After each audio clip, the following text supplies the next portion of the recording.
over West Virginia because West Virginia's got some good players, but Texas is going to show that they're officially back, I think, if they win this game.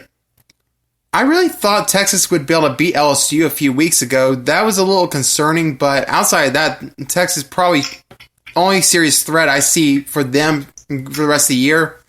It's probably going to end up being them and Oklahoma for the Big 12. Oh yeah, for sure. That's typically how it's always been in the Big 12. I mean, they're big rivals. They've always been good pretty much, but yeah, that'll definitely decide the conference right there when those two play, I believe. And the winner of that, most likely will win it. Because back then they used to have divisions for that, but no, it's like they're just one conference. They have no division, so it's pretty much whoever gets the most wins. That's pretty much it. They're going to win it all. Honestly, the way the Big 12 set up is not that. I kind of like it because they just had the top two teams face off in the Big 12 championship instead of worrying about divisions and stuff. Oh yeah, most definitely. Another game I would like to talk about right here would be, which this kind of made me a little surprised as well, was if I can find it, was I lost my thing. Was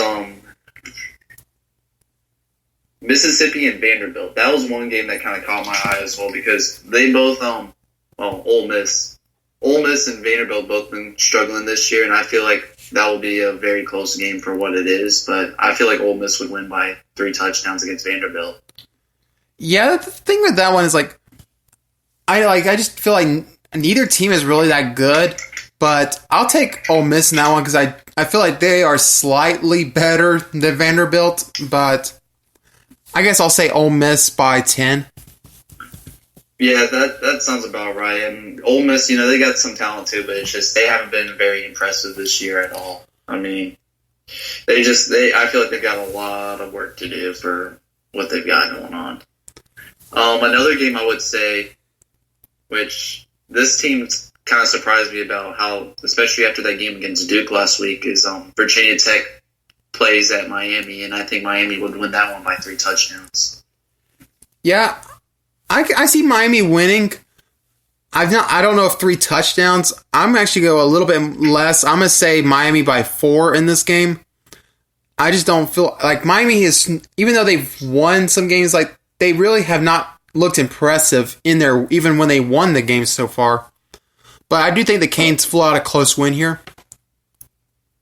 Okay, yeah, that'll definitely make sense as well. Just like I said, these two teams, I think highly of both of them usually, but they both just haven't been impressive. That's why I think it will be kind of a close game. But at the same time, Miami's been known to kind of pull out towards the end. Another game that. This one, on paper, would sound very interesting. Michigan State and Ohio State, 2 ranked teams. The way Ohio State is playing, though, I think it'd be a very convincing win. I'm taking Ohio State by 21 here over Michigan State. Yeah, Michigan State, they've been struggling as well, but they are ranked, and they've been trying to get up there, climb that ladder. And Ohio State, they're a top 10 team also. I got Ohio State winning by 2 touchdowns. All right. I guess you being a Michigan fan, these are 2 rivals. Who do you would actually pull for in this one? Oh, Michigan State, no doubt. I've always had respect for them, in my opinion. But the way this is going to look, Ohio State's probably going to end up winning this one because Michigan State, they're not always promised to stay in the rankings when they're ranked either. But Ohio State, like I said, they're a top 10 team. They've got a really great quarterback, Justin Fields, who's been the talk even since he was in high school. He was definitely one of the best quarterbacks from the state of Georgia, other than Trevor Lawrence. So, but Ohio State, I feel like they'll have the better offense to show up. All right. And for NFL games, in fact, we got one of them for tonight. 3-1 Los Angeles Rams versus 3-1 Seattle Seahawks. After the performance last week against the Buccaneers, I expect the Rams to bounce back big time. I'm going to say Rams by 14 here. You took the words out of my mouth. I was going to say the Rams would bounce back. But yeah, I was actually going to say the same exact thing. Rams by 2 touchdowns against Seattle. And speaking of the Buccaneers, they play New Orleans this week. With them being out without Drew Brees, even though I don't think Teddy Bridgewater's done that bad of a job, I'm going to say the Bucs pull the upset here coming off the momentum of last week. It seems like Bruce Arians has gotten them much more competitive as a team. I see them pulling out a 3-point win against the Saints. Yeah, that's a big divisional game too, and I know with Drew Brees out, the Saints might not do so hot. I was going to say the Buccaneers by a touchdown, actually. All right. Buffalo Bills versus the Titans. Buffalo, I watched a good portion of their game against New England last week. I thought they looked pretty good, honestly. So I'm actually going to take Buffalo here by 4. Oh, this one, yeah, this one's going to be a tough pick for me because, the Titans got some good players on there, but the whole AFC South is a mess, like every team. And the Bills, they've actually been, they're probably the best team in the whole state of New York for the for the NFL because the Jets and the Giants are both, they're garbage, it seems like. They don't have their team right. But I'm going to go with Buffalo by a touchdown. All right. Green Bay Packers versus Dallas Cowboys. This one's a tough one to make, honestly. I'm gonna matchup right there. I'm gonna go the Packers by a touchdown, actually. This one I'm going with the Cowboys by 2 touchdowns. Wow. Okay. This one I believe is the Sunday night game. Indianapolis Colts versus Kansas City Chiefs. I'm gonna say Kansas City by 17 here. Oh man, I was thinking worse than that. I got Kansas City winning by 24. Wow. Yeah, Colts, like I said, the AFC South's a whole mess. I think the Chiefs will just they'll hurt them. They'll make them look really bad that night. It's kind of funny, just like the Sunday night matchup they assigned it looks like a complete mismatch, just like the game last week for Monday night. They assigned 2 winless teams. I bet the NFL must not have expected this to be the result when they assigned these games at the beginning of the season. Which game is that? The game from last week was winless Cincinnati versus winless Pittsburgh at the time. So, I'll say I ended up missing that game. I forgot. I was honestly, I thought did Pittsburgh end up winning that game? They blew them out. Oh, okay. Cincinnati is terrible. Oh yeah, no doubt. They've been bad. They've been pretty bad since like the last 2 or 3 years.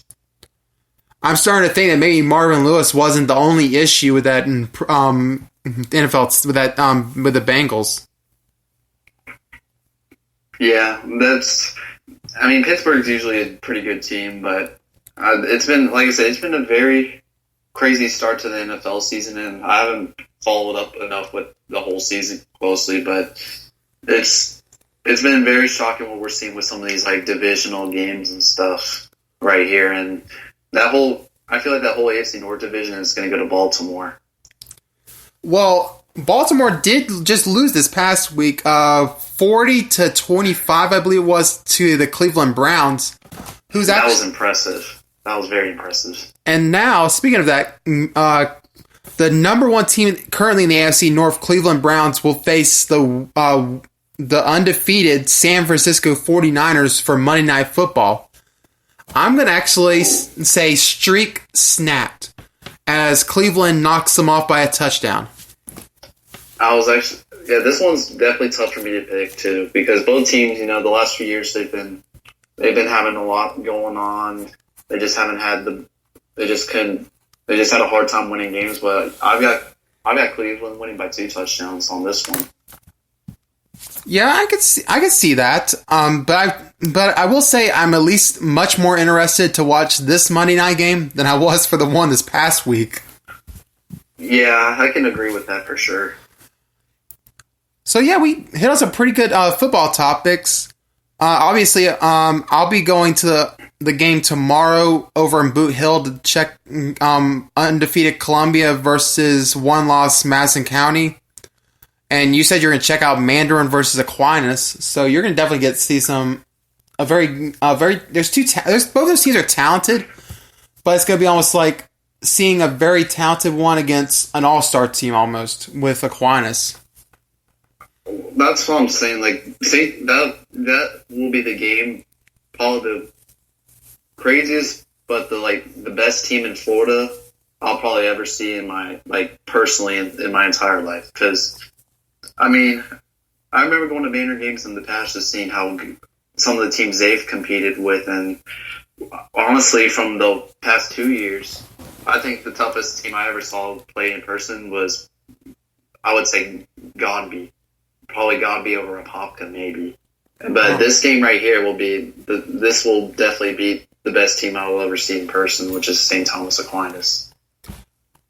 Honestly, you should consider going down to the state championships in Daytona.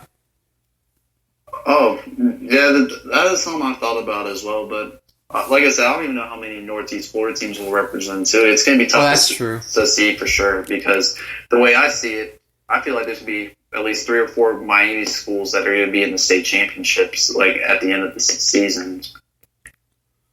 Because Miami, they just dominate in the playoffs. I mean, they've got some really good schools there, and the way I see it,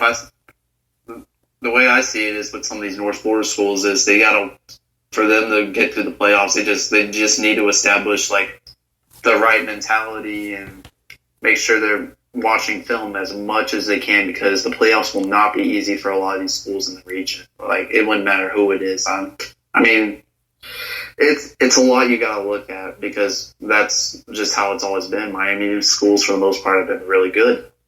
Definitely, they built up a reputation, and it wasn't about nothing. They built up a reputation because they were tough and they would play anyone. You see Miami schools, they're not afraid to play a team's entire schedule full of top 25 teams. You don't have many teams up here in North Florida that will actually do that. And that's one thing I wish too. I wish that there's some good matchups. Stuff like that should be on ESPN. I mean, in a few weeks, you got Mandarin versus Sandalwood. I mean, 2 great quarterbacks going at it with 2 talented teams. I mean, I would like to see some more if these coaches could schedule more games in the future, when this whole 2-year cycle is over with, to see maybe some more far traveling games, kind of like how Mandarin's getting St. Thomas Aquinas to come up here tomorrow to replace the game versus DeLand because of this whole hurricane fiasco. I would like to see a lot more of that. The irony is, if Aquinas versus Mandarin was set up before the season, that would have been on ESPN. Oh, most definitely. That would definitely been on ESPN. There's no question. I mean, you got 2 teams who both were spectacular last year, and it will definitely be interesting to see tomorrow how that game goes. I know that we play Atlantic Delray in, I believe it was 2 weeks from now. So that'll be our first ever time facing a team out of Palm Beach County. Oh yeah. That's like I said before about Atlantic Delray. They've had some really good years as well. Well, thank you for joining us today, and I guess good luck to Mandarin tomorrow, because they're going to need a lot of it against a team as loaded as Aquinas. Yeah, that will definitely be something to watch out. And for all these people that will be listening, one game I recommend that I posted about, the game to go to would also be Bartram Trail versus Ponte Vedra for the whole St. Johns County Championship right there. That will definitely be a good game right there to go to. Absolutely, and honestly, I don't know why I didn't have that on our first list, but I was glad we would add that to the discussion. Oh, no doubt. I mean, I'm sure we'll see some more tougher matchups as well later in the season, but this it's definitely a different week for sure. I mean, it's mostly either makeup games from the Hurricane or just teams who have been very impressive that people thought that weren't going to be like that at the beginning of the year. And that's one thing I've said to people before. We'll say Bartram Trail, for example. I remember before the season started, people were saying, "Oh, Bartram Trail they lost players. They weren't that good and stuff like that." But honestly, I was like, don't count them out because Bartram Trail, in the past, they've had